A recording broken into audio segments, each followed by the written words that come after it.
Okay, RM, welcome. This is going to be about the perpetual ball. It's very hard for me to learn this because I did not have a proper teacher in school. I had to learn from websites like Brian LeMay.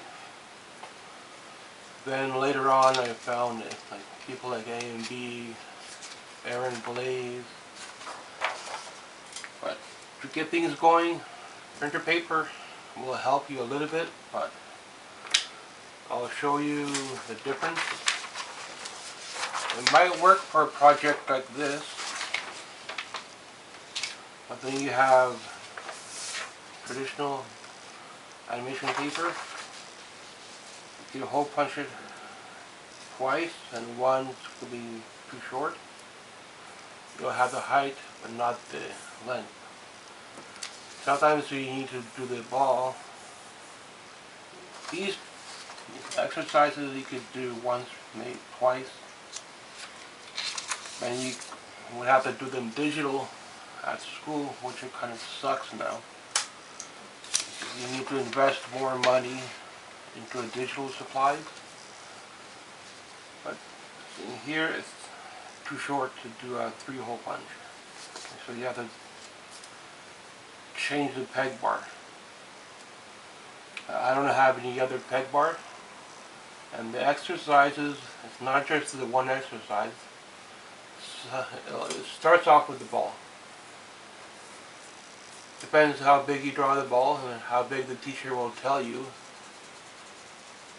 If you draw it smaller, you can draw it bigger. You have to practice drawing the ball. So I always use pencil. Some people use blue, red. I always like to use pencil. Kind of like, what's his name? I don't know his name now. And there's the squash. And then there's the stretch. So you have to put 1, 2, 3 on here. And to do that, you need to know your timing. But one timing is right, one timing is not. Because number 1 is going to be up here and it has to go down. Depends how distant you make it. It has to bounce back up. But with perpetual ball, the timing is turned around. I don't know why it's like that. But it's not 1, 5, 7. It's 1 starts down here.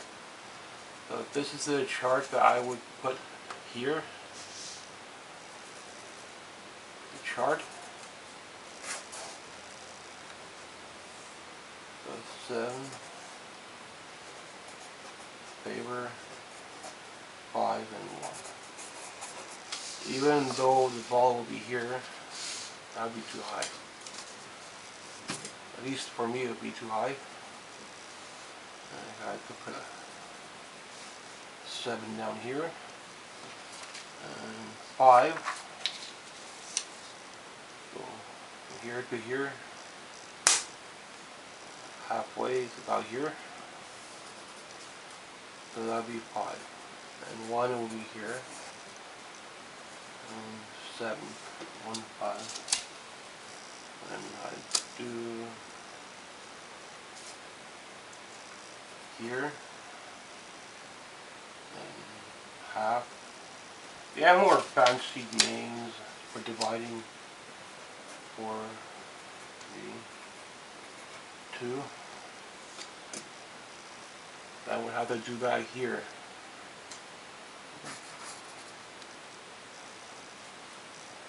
And 3, 4. Half quarters, whatever they know in timing. They do stuff like this. That's it, but I don't really know this stuff. I could teach you a little bit. And then you have your squash number 7. This probably will be the ground, or if you decide to do it in the middle. Depends how big you draw the ball. could be rough, it could be smaller, it could be bigger. Doesn't really matter to me. Big ball. So up here is going to be another ball. It's going to be bouncing in the second project. So as you get older, your hands are going to shake. It's kind of hard sometimes. Get over that.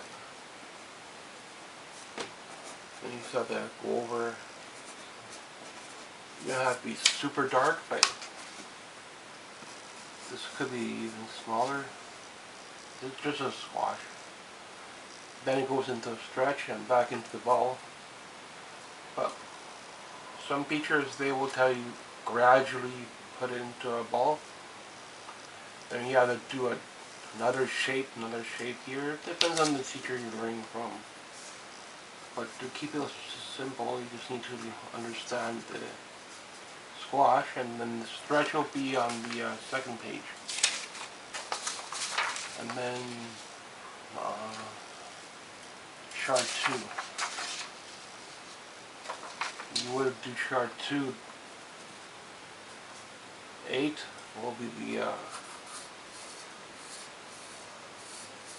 stretch ball.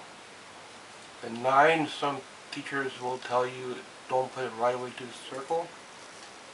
9 would be kind of in between the circle and in between the stretch, but for me that doesn't matter so much, because I just want to get the squat and stretch so you understand it, because there's 2 more projects following this, and the other projects are looking like this. The ball on top, and there's another project that has the ball and tail. So this project 1, project 2, project 3. But not everybody will do this 1, 2, 3. They might not do these. But that's how I learned from Brian LeMay. And then I found people like A and B that teach different. So it depends on the teacher you go to. There's a lot of people out there, once you get older, you have to control your hand more better. But I always use pencil. I don't know. That's how I did in school when I took art fundamental. I never got to learn animation, even though I did get in eventually into like Humber. It's very expensive. I would love to do with Sheridan animation, but I tried for them twice. But eventually I gave up because it's too expensive. So I decided to do stuff on my own. Better to have your own setup, your own supplies. And then if you really want to go back to school, you can. You can know this stuff better, but then you have to pay the hefty fee they have.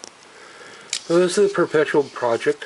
So printer paper will work for this because it's got the proper height.